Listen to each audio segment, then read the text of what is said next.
Good morning সবাইকে। নাভ্যা school যাওয়ার জন্য একদম রেডি, কিন্তু মুডটা ঠিক নেই, ঘুমটা পুরো হয়নি। তাই আমিও বেরিয়ে পড়েছি সকাল সকাল মর্নিং ওয়াক করব বলে। এটা আমাদের সোসাইটির মেন গেট, এরই অপোজিট সাইড থেকে স্কুল বাসগুলো ছাড়ে। নাভ্যাকে স্কুলের বাসে ছেড়ে আমি প্রায় মর্নিং ওয়াক করি। আমাদের সোসাইটির চারপাশটা খুব গ্রিনারি। এখন বর্ষাকাল বলে আরও গাছগুলো সবুজ সতেজ হয়ে আছে। যেদিকেই তাকাই না কেন গ্রিন আর গ্রিন। সকালবেলা মর্নিং ওয়াকটা করলে সারাদিনটা খুব ফ্রেশ লাগে, তাই মর্নিং ওয়াকটা মিস করি না।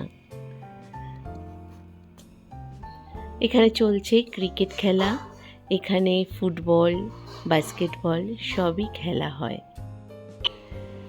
মর্নিং ওয়াক সেরে বাড়ি ফিরবো। তোমরা ভালো থেকো, সুস্থ থেকো, টাটা।